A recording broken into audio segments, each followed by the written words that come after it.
Well, having a job is an essential part of living, but that doesn't mean you have to have a job that you hate. Our My Empowerment coach, Boaz, has just the right tips if you're fed up with your current job or if you're just settling for a paycheck every 2 weeks. Instead of being unhappy, why not create? Yes, create your own job. I'd like to welcome Boaz back to our show this morning. Good to see you. Thank you, Danielle. Glad to be here. What a timely topic, right? Absolutely. You know, there's so much going on out there. You know, we've got the economy, we've got the recession, we have people who are finding themselves downsized, having to change professions altogether in some cases, and I know you know this, looking for a job is a full-time job, right? Yes. And yes. You get out there, you fill out the application, you're facing all this competition, you're getting rejected. What are we doing wrong? Okay, the first thing is I believe we have to change the title of what we're doing here. Instead of looking for a job, how about creating a position? I have never in my life actually gotten a job. I've created positions, and that's what we want our audience to think after we talk here, to create a position rather than go look for a job. All right, so create a position. What if we don't have time to do that? I understand, but here's what I think most people are doing wrong. Most people, because of the internet now, we have access to all kinds of companies. So people are home at night or all day long, they're filling out applications, they're emailing them, they're applying online, or they're mailing applications. Guess what? Thousands of millions and other people are doing the same thing. Well, that is true. So your resume ends up being online with 1,000 other people. Your resume that you mail to a company ends up with 1,000 other people. What are the odds that you're going to get called back? So I figure we've got to do something different. And that's what we're going to talk about today. Well, I do want to get into a little bit of that in terms of what we can do differently. So with the economy different than it's ever been in our lifetimes, what can we do? What can we do that's different? Let's go back to the book Think and Grow Rich. We've talked about this book before. It's a fabulous book.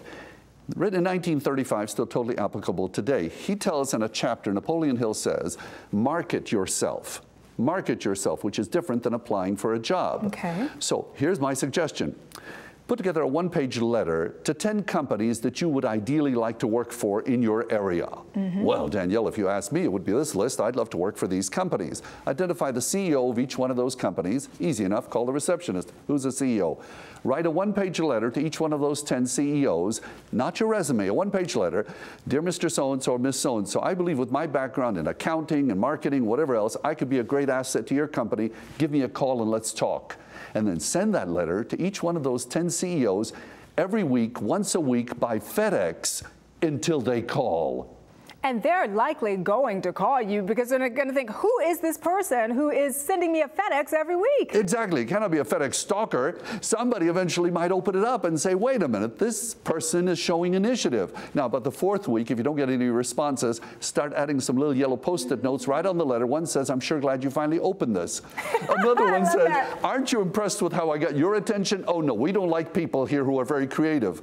About the seventh week, if you don't get a response, send a brand new baseball to each one of the 10 CEOs. Handwritten note, I'm the one sending the Monday morning letter. Sooner or later, we will play ball. Call me. So why are we hitting for the moon going to the CEO? Here's the difference, Danielle. If you and I apply for a position, usually it's going to go to the HR department, an HR assistant, or the HR director. I was taught, go to the top and come backwards from there rather than trying to build your way up from the bottom. So when you get the attention of a CEO by doing these weekly FedExes, sooner or later, if they like your initiative, they will simply write a note on your letter to the HR director, talk to Danielle. I've gotten notes from people who say, I got a call, and the lady said, my CEO said for me to call you. There's a huge difference. You know what, as I'm listening to you here, I think some of it, and correct me if I'm wrong, isn't it about discovering your talents? Exactly. And here's how people can do that. So before you even write the letters, you should identify, what am I good at? What would I like to do? So get a one-page form, make yourself a form, a line down the middle. Over the top on the left-hand side, you say things I'm good at, and over the right-hand side, things I like to do. And then over a week, make a list. If you're good at dealing with people and you like to read books, put those on the list. And then what you want to do is find something that goes across the line. So let's say you are that person who is good at dealing with people and you like to read. So naturally, you would do your best either owning or working in a bookstore. So you see, we want to identify something you're both good at and you like to do, and then identify the 10 top companies that have bookstores. Send the letter to the CEOs.